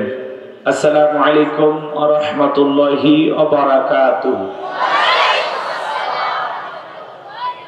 আমরা শুকরিয়া আদায় করতেছি সেই মহান রবের দরবারে, যে আল্লাহ পাক সুবহানাহু ওয়া তাআলা অত্যন্ত দয়া করে, করুণা করে, মায়া করে, মহব্বত করে, ভালোবেসে, পছন্দ করে অত্র এলাকা থেকে গণে গণে গুণান্বিত করে, যাচাই বাছাই করে আজকের মাহফিল আসার বসার সুযোগ দান করলেন। সে মহান রবের দরবারে সিজদাবনত চিত্তে কালিমাতুশ শুকর আদায় করে পড়ছি আলহামদুলিল্লাহ। বিশ্ব নবীজির প্রতি দরুদ ও সালাম, হৃদয় নিংড়ানো সবটুকু ভালোবাসা উজাড় করে চিৎকার মেরে বলুন সাল্লাল্লাহু আলাইহি ওয়াসাল্লাম। সম্মানিত ভাইরা আমার, ভূমিকায় লম্বা কথা নয়, সরাসরি মূল আলোচনায় প্রবেশ করতে চাই। আজকের মাহফিলে আসতে পেরে, বসতে পেরে আপনারা খুশি না বেজার? কারা কারা বেজার দুই হাত তুলে দেখান। মাঝে মাঝে দুই একজন চাচা হাত তুলতেছে, বুঝতে পারে না, তাই না? যে কোনো কাজে আগে এদিক খেয়াল করেন, খালি জোশ থাকলে হবে না, জোশের সাথে হুশও থাকা লাগে। আবেগের ঠেলায় হাত তুলে হবে না, বিবেক দিয়ে ভেবে চিনতে বুঝে তারপরে হাত তুলতে হবে। তো যাই হোক, মানুষ মাত্রই ভুল হয়। আজকে মাহফিল আসতে পেরে, বসতে পেরে কারা কারা খুশি, মুখে নিয়ে হাসি, আওয়াজ দেবে বেশি, আল্লাহ নামের এমন একটি স্লোগান দেবেন, এলাকায় যদি কোনো ইসলাম বিরোধী উই পোকা, সার পোকা, তেলা পোকা থাকে, ওদের কলিজায় যেন কম্পন সৃষ্টি হয়, এমন আওয়াজ তুলতে রাজি আছেন যারা? বীর মুসলমানের মতো দুটি হাত টান টান করে তুলে দেখান তো তারা। লিল্লাহে তাকবীর, লিল্লাহে তাকবীর। আল কোরআনের আলো, আল হাদিসের আলো, দুনিয়ার মুসলিম, আমার নেতা তোমার নেতা, আমার নেতা তোমার নেতা, লিল্লাহে তাকবীর। আল কোরআনের আলো, আল হাদিসের আলো, দুর্নীতির আলো। অনেকে ঝোঁকে তালে বলে ফেলেছেন দুর্নীতির আলো ঘরে ঘরে জ্বালে। বাংলাদেশে দুর্নীতি দমন কমিশন আছে না নাই? এরপরে দুর্নীতি কমেছে নাকি ডিজিটাল কায়দায় বেরিয়ে চলেছে? দিন যত গড়াচ্ছে দুর্নীতির পাল্লা তত ভারী হচ্ছে, কথা বলেন ঠিক কিনা? আমরা চাই আমাদের প্রিয় মাতৃভূমি বাংলাদেশ দুর্নীতি মুক্ত আল্লাহ কবুল করুন, চিলা করুন আমিন। আমরা চাই আমাদের বাংলাদেশ মাদক মুক্ত আল্লাহ কবুল করুন, চিলা করুন আমিন। আমরা চাই আমাদের বাংলাদেশ যৌতুক মুক্ত আল্লাহ কবুল করুন, চিলা করুন আমিন। সম্মানিত ভাইরা আমার, ভূমিকা লম্বা কথা নয়, সরাসরি মূল আলোচনায় প্রবেশ করতে চাই। তারপরে দুইটি কথা না বললে নয়। আমরা যত জায়গায় করণের কথা বলতে যাই, বলে হুজুর সাবধানে আলোচনা করবেন, ভুলে যাবেন না এলাকা কার। ওদের কথার সাইশুটা মনে হয় এলাকা ওদের বাবা। কিছু জায়গায় আলোচনা করতে গেলে বলে হুজুর বাদ যা করবেন করবেন, খবরদার রাজনীতির কোনো আলোচনা করবেন না। আছে না নাই? আপনারাই বলেন তো আমার বাড়ি কোন জেলা? গাইবান্ধা। গরিব এলাকায় বাড়ি দেখে আমার জেলার নামটা নিতে আপনাদের কষ্ট হচ্ছে। একটু জোরে বলেন না, আমার বাড়ি কোথায়? আমি আসছি কোন জেলায়? সিরাজগঞ্জ। বিশ্বাস করেন, আমি গাইবান্ধা থেকে সিরাজগঞ্জে এসেছি শুধুমাত্র কোরআনের কথা বলার আশায়, এছাড়া আমার আর অন্য কোনো উদ্দেশ্য নেই। আর গাইবান্ধা থেকে সিরাজগঞ্জে এসে রাজনীতি করে আমার কোনো লাভ আছে? আগামী নির্বাচনে এলাকার মহিলা মেম্বার পদে দাঁড়ানোর কোনো চান্স আছে? তাহলে আমি কেন এখানে রাজনীতি করব? যদি করাই লাগে নিজের জেলা গাইবান্ধায় করব, কথা বলেন ঠিক কিনা? এই জন্য আপনার টেনশন মুক্ত থাকবেন, আমি আপনাদের কথার সাথে একমত। আমি বাংলাদেশের রাজনীতি কোনো দলের বক্তা না, আমি রাজনীতি কোনো বক্তব্য দেব না। I will not see any political word because I am not a leader of any political party. কারণ এখানে সব দলের লোক আছে, আছে না নাই? এখানে বসে আছেন আওয়ামী লীগ, বিএনপি, জাতীয় পার্টি জামাত ইসলাম, জাসদ, পাসদ, চরমানে, আরশদ, জামবেগে, ফুরফুরে, হাটহাজারী ওলামা নিজামাত, তাবলীগ, পাবলিক, ওলামা লীগ, গণতন্ত্র গণফোরাম, সুসমাজ, বেতলফাদার, এলজিবি, মিডিয়াম, নাগরিক শক্তি, পিপলস সোসাইটি, 4 দল, 14 দল, 8 দল, 19 দল, 20 দল, ইসলাম বিএনএ, বাংলাদেশ কংগ্রেস যে পর্যন্তই থাক। আবার ভিপি নুরির আছে গণ অধিকার পরিষদ, তৈমুর চাচা খুলেছিল তৃণমূল বিএনপি, চাচার হাতে মূলে ধরায় দিয়েছে। চাচা মনে করেছিল এক চান্সে দেশের প্রধানমন্ত্রী হয়ে যাবে, অতই সহজ। কথা কন না কেন? ওই চাচারও 2-4 জন ভক্ত থাকতে পারে, কথা বলেন ঠিক কিনা? এত দলীয় লোক যেখানে, আমি কি পোকা দলীয় আলোচনা করব? এই দিক থেকে যদি একটা দল লোক গুতা মারে, ওই দিক থেকে আরেকটা দল লোক থানায় টেলিফোন করে, আমি হুজুরের অবস্থা ভালো না খারাপ। অতএব আজকের মাহফিলে বাংলাদেশের রাজনীতি নিয়ে কোন আলোচনা করা হবে? বলেন, বাংলাদেশের রাজনীতি নিয়ে কোন আলোচনা করা হবে না। তবে হ্যাঁ, আমি যদি কোন রাজনৈতিক বক্তব্য দেই, এই পৃথিবীর শ্রেষ্ঠ রাজনীতিবিদ, শ্রেষ্ঠ রাষ্ট্রনায়ক, শ্রেষ্ঠ রাষ্ট্রপতি, শ্রেষ্ঠ সেনাপতি, শ্রেষ্ঠ বৈজ্ঞানিক, শ্রেষ্ঠ দার্শনিক, শ্রেষ্ঠ বাবা, শ্রেষ্ঠ নানা, শ্রেষ্ঠ স্বামী, শ্রেষ্ঠ আদর্শ, শ্রেষ্ঠ মহামানব রাহমাতুল লিল আলামিনের মদিনার আদর্শের রাজনীতির কথা বলবো। আমি যদি কোন রাজনৈতিক বক্তব্য দেই, খলিফাতুল মুসলিমিন, আমিরুল মুমিনিন হযরত ওমর ফারুকের আদর্শের রাজনীতির কথা বলবো। সেই ওমর ফারুক আল্লাহর জমিনে আল্লাহর আইনকে প্রতিষ্ঠিত করতে গিয়ে নিজের কলিজার টুকরা ছেলেকে পর্যন্ত ছাড় দেয় নাই, কথা বলেন ঠিক কিনা? সেই মদিনাওয়ালার আদর্শের রাজনীতির কথা শোনার পর আপনার জন্য আবার চুলকানি আরম্ভ না হয়, কারণ কোরআন হাদিসের হক কথা সবার পেটে হজম হয়।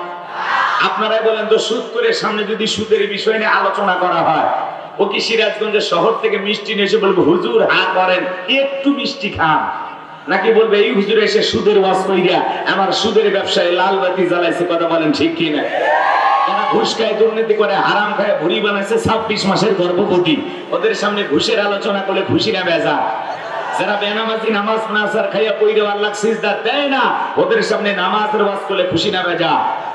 যে সমস্ত মা বোনেরা বোরকা পরে না, পর্দা করে না, বুকে ওড়না পর্যন্ত নেয় না, জিন্সের প্যান্ট গেঞ্জি পরে রাস্তাতে হাঁটতে যায়, পিছন দিক থেকে তাকালে আমরা দূরে সুপারি গাছ দাঁড়িয়ে আছে, এরকম বেহায়া বেপরদা নারীর সামনে পর্দার আলোচনা করলে খুশি না বেজা?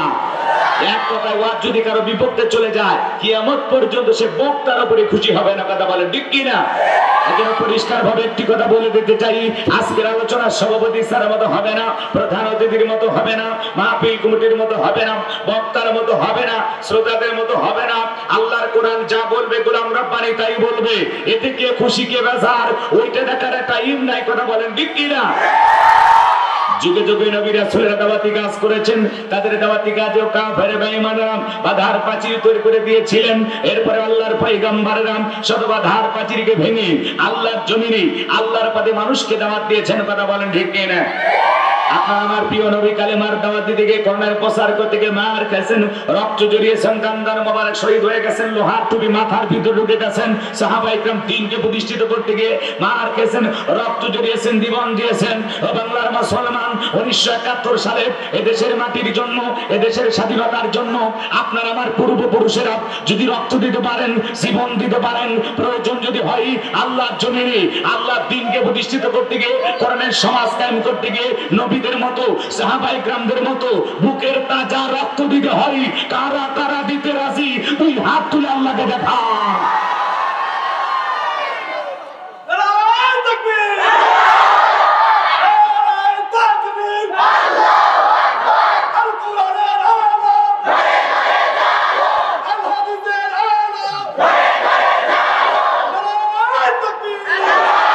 সোজা করে টান টান করে তুলে রাখেন। আমি কি হাত নামাইতে বলেছি?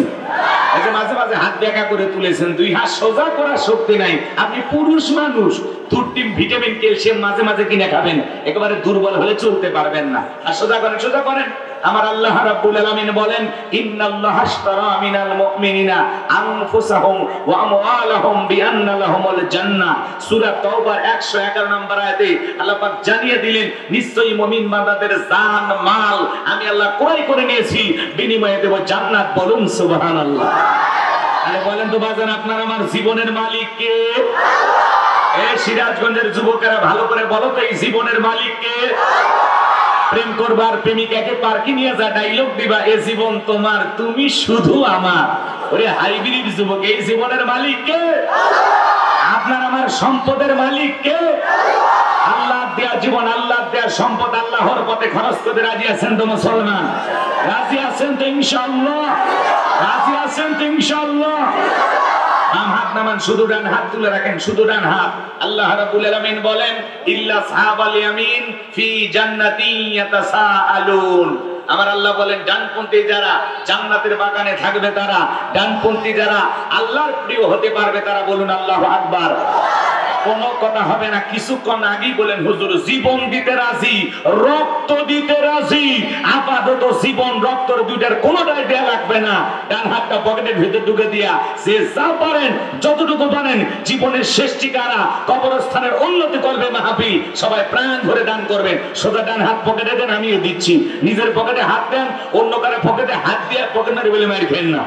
সবাই পকেটে হাত দেন। ছেলে পেলে যারা আছো ব্যাগ নিয়ে, রুমাল নিয়ে, চাদর নিয়ে, যার কাছে যা আছে তাই নিয়ে মাঠে নামো, খেলা হবে। ছেলেবেলে যারা আছো স্বেচ্ছাসেবক ব্যাগ নিয়ে তাড়াতাড়ি মাঠে নামো, তাড়াতাড়ি মাঠে নামো। সবাই দেন, আমিও দিলাম, আপনারাও দেন। আল্লাহ সবাইকে দান করে তাওফিক দান করেন। জোরে বলুন আমিন, আরো জোরে বলুন আমিন। সবাই পকেটে হাত দেন, সবাই পকেটে হাত দেন। 10, 20, 50, 200, 100, 500, 2000, 5000, 10,000, 1 লাখ, 2 লাখ, যে যা পারেন আল্লাহর রাস্তায় পকেটে হাত দিয়ে প্রাণ ভরে টাকা দান করেন। খবরদার কেউ যেন আবার বিড়ি নিয়ে দিন না।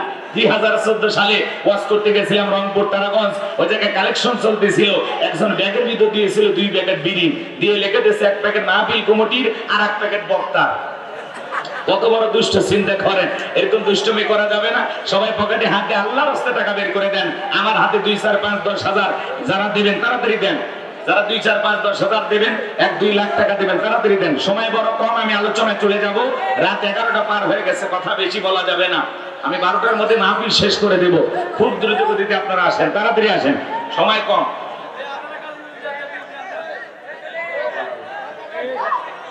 বলে দিচ্ছি ছেলে পেলে বড় যেগুলো বড়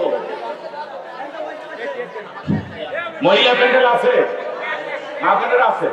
মা বোন যারা বসে আছেন, মা আপনারা প্রাণ ভরে দান করবেন। আমি জানি সিরাজগঞ্জের মা বোনের হাতের রান্না যেমন ভালো, মনটা তার সাথে বেশি ভালো। আল্লাহ মা বোনদেরকে বেশি করে দান করা তৌফিক দান করেন। যেটা বলেন আমিন। সবাই একটু প্রাণ ভরে দান করেন, সবাই দান আসেন। ভাই আমার হাতে 2, 4, 5, 10,000 দেওয়ার মতো কেউ নাই। তাড়াতাড়ি দেন, তাড়াতাড়ি দেন, আলোচনায় চলে যাও।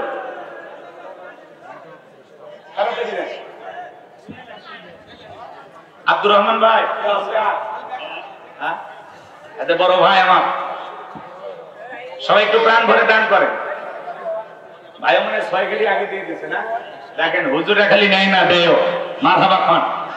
এই যে মাওলানা আল্লাহর গোলাম আব্দুর রহমান সাহেব, আপনারা জানেন যে আপনাদের পাশে মাদ্রাসা, সে মাদ্রাসার মহাতামিম, 2টা মাদ্রাসার মহাতামিম, ডবল মহাতামিম। আল্লাহর বান্দা 6 কেজি আগে দিয়ে দিচ্ছে, মারহাবা খান। আল্লাহ প্রিয় ভাইয়ের হায়াত বাড়া দেন, জিন্দেগির গুনাহগুলো মাফ করে দেন, তার মনের বাসনাগুলো পূরণ করে দেন, তার সন্তানদেরকে আল্লাহ পাক জামানার বড় আলেম হিসেবে কবুল করেন। জোরে বলেন আমিন। আপনার বড় ভাই 150 গাড়ি দিচ্ছে, আরো যাবো, আরো ধনী হোক। 150 গাড়ি কি কম মনে করছেন? বিচার ব্যাপার, তো 1.5 লাখ পার হয়ে যাবে। 200 দিবি না? না না থাক, জোর করা যাবে না, থাক, কষ্ট দিন। 150 গাড়ি দিয়েছে, আরো 50 গাড়ি চাই, এটা কথা। জামাই শ্বশুর 200 ধনী। বাপ রে বাপ, আপনি কয় গাড়ি দিয়েছেন? 200 গাড়ি। আপনি গরিব, তাহলে এক কাজ করেন, আপনি আমার বাড়িতে যান, আমি আপনার বাড়িতে যাই। দেখি তো কে ধনী কে বড়। আপনি কিচ্ছু দেখবো না। আমি মনে করেন আমার যা আছে আজ থেকে সব আপনার, আর আপনার যা আছে সব কাল থেকে আমার। মানবেন নাকি? ক্ষণ রাগ করছেন আপনারা?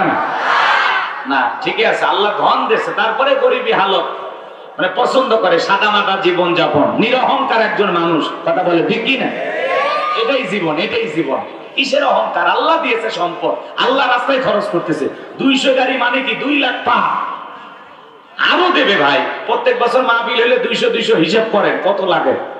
1 বছর দিয়ে তো শেষ না যে 1 বছরে 10 লাখ দেবে আর জীবনে দেওয়া লাগবে, তা তো না। প্রত্যেক বছর দেওয়া লাগবে। আমার মায়া হয়, মায়া হয়। হ্যাঁ, উনি উনি উনি 200 বিক্রি করবি না? না থাক, বড় ভাইয়ের উপর জুলুম করা হবে না। আর বলছি তো, আর কি চাবো, অ্যাঙ্গেলে তো চাইতেছি আমি। আর আপনি 50, আরো 50 দেন। আপনি সবার উপরে থাকেন, সভাপতি না কেরামত আলী, আপনি সবার উপর। আজকের মাহফিলের সভাপতি জনাব আলহাজ মোহাম্মদ কেরামত আলী সাহেব, নাম কেরামত আলী, কথার মধ্যে নেই জোরাত আলী, যাই না একেবারে খালি। 200 গাড়ি দিয়েছে, আরো 50 গাড়ি দাবি করতেছি নাকি খান। আল্লাহ কবুল করেন, জোরে বলেন আমিন। আল্লাহ তার হায়াত বাড়ায় দেন, দিলটা নরম করে দেন, জোরে বলেন আমিন। আর পাশে বসে আছেন হাজি সাহেব,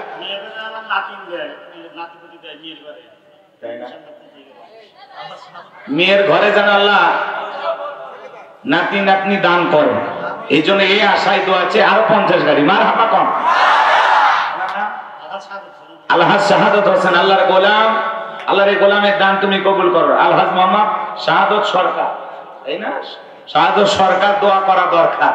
আল্লাহ তার এই গোলামের দান কবুল করেন। যে আশায় তিনি দান করেছেন, আল্লাহ আল্লাহ যেন আশাগুলো পূরণ করে দেন, জোরে বলেন আমিন। আরো জোরে বলেন আমিন। আপনি রাজি হয়েছে, আপনি রাজি হন বড় ভাই।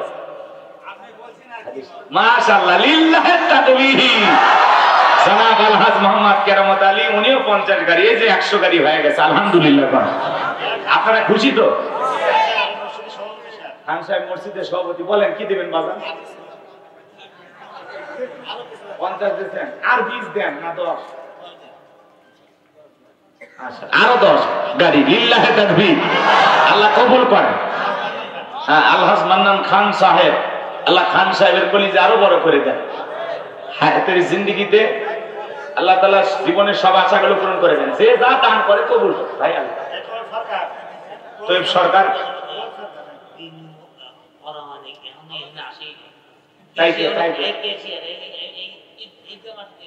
ঈদগাহ মাঠের কেশিয়ার দিন সরকার, কবরস্থানে কেশিয়ার দিন সরকার, দিলু দিনু দিন মোহাম্মদ পরামানিক। আল্লাহর বান্দা কই? বিশিষ্ট ব্যবসায়ী, কাপড় ব্যবসায়ী গো, আল্লাহ কবুল করেন, তার ব্যবসায় বরকত দেন। আসবে ইনশাআল্লাহ। উনি যেহেতু অর্থমন্ত্রী, দেখা তো করাই লিখবি। এই যে কালেকশন করতেছেন, টাকা তো ওনার কাছে দেবে। তাহলে ওনার দরকার, ভাই টাকা গুলো নিয়ে যান। হ্যাঁ, দিন মোহাম্মদ ভাই কই, তাড়াতাড়ি আসেন, সময় কম। চলেন আমরা আলোচনায় চলে যাই। ছেলে পেলে যারা ব্যাগ নিয়ে রোমান্যে গেছে, ভাই টাকা পাইছেন? মহিলাদের টাকা পাইছেন? যা হয়েছে আলহামদুলিল্লাহ। এখন যে যা লিখে দেয় আপনার লিখে নিতে থাকে। দান গোপনে করলেও কবুল হয়, প্রকাশ্যে করলেও কবুল হয়। কথা বলে ঠিক কিনা? আমি জানি সিরাজগঞ্জ আর পাবনার মানুষ প্রচুর পরিমাণে দান করে। আল্লাহ তাদের আরো বেশি করে দান করা তৌফিক দান করেন, জোরে বলুন আমিন। আর দিন মোহাম্মদ ভাই আশেপাশে থাকলে তাড়াতাড়ি চলে আসেন। আর আপনার 30 সেকেন্ড একটু জিকির করেন, লা ইলাহা ইল্লাল্লাহ।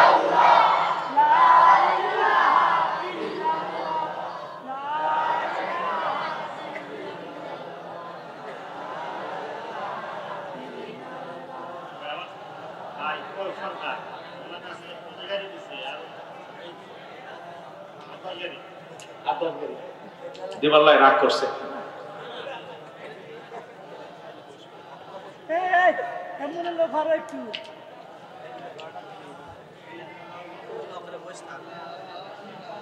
লা ইলাহা ইল্লাল্লাহু মুহাম্মাদুর রাসূলুল্লাহ সাল্লাল্লাহু আলাইহি ওয়াসাল্লাম। সম্মানিত ভাইরা, কোনো ভূমিকা দেয়া যাবে না, এখন ডাইরেক্ট আমি আলোচনায় চলে যাই। হ্যাঁ, মেলা রাত মানে কি, আমি আমার দোষ। আমি দাওয়াত নেওয়ার সময় বারবার বলি 10টায় দেবেন, 12টায় শেষ। কিন্তু অনেক জায়গায় পরিস্থিতিতে আমরা কষ্ট করা লাগে, এই আর কি। কত না না, ঘন্টাখানিক দিলে হবে। মানে আমি নিয়োগ করছিলাম 12টায় ছাড়বো, এখন বলি 11:30 বাজে, 12:30 পর্যন্ত আপাতত ঘন্টাখানিক সময় পড়েন, বুঝি না? আমার কথা শোনেন, আমার তো 1.5 ঘন্টা চলেই গেছে, ওটা তো আর ফেরত পাবো না। পাবো কি? আধা ঘন্টা বোনাস দিলাম। আপনারা আগে 12:30 পর্যন্ত এই পরিবেশে যদি বসে থাকেন, তাহলে বোনাস টাইম যেটা আপনারা চাচ্ছেন আমি চেষ্টা করবো ইনশাআল্লাহ, কিন্তু আপনারা থেকে আগে ধৈর্যের পরিচয় দেন। লিখেছেন তাফসিরুল কোরআন মাহফিল আলোচনা তাফসির ভিত্তিক হবে, কোনো ঘটনা কিচ্ছা কাহিনী এগুলো বলবো না, আমার অত সময়ও নেই। কারণ যত কথা পেছাবো তত কথা বাড়বে, আর কথা বাড়ানো যায় লম্বা সময় থাকে। 1 ঘন্টার সময় আছে, শর্টকাট কিছু মেসেজ দিয়ে দেবো, বাড়িতে নিয়ে যাবেন ইনশাআল্লাহ, যত দ্রুত শেষ করা যায়। কথা বোঝেন নাই? 12:30 পর্যন্ত আজকের মাহফিলে কারা কারা ধৈর্য নিয়ে বসে থাকবেন না তারা হাত, যারা 12:30 পর্যন্ত বা 1টা পর্যন্ত সময় দেওয়ার এরকম নিয়ত আছে 2 হাত তুলে বলেন ইনশাআল্লাহ। আর একটু জোরে বলেন ইনশাআল্লাহ। হাত নামান। আচ্ছা বলেন তো আপনাদের উদ্দেশ্য কি? কোরআন শোনা না? বলেন কি শুনতে আসছেন? তাহলে কোরআন থেকে কথা হবে, আপনি বুঝলেও শুনবেন, না বুঝলেও শুনবেন, ওটা ভাষা করবেন না। কোরআনের কথাগুলো শুনলে আপনার আমার লাভ। কথা কয় না? বলেন কোরআনের কথা শুনলে লাভ না লস? লাভটা কি আমার আল্লাহ জানায় দিলেন।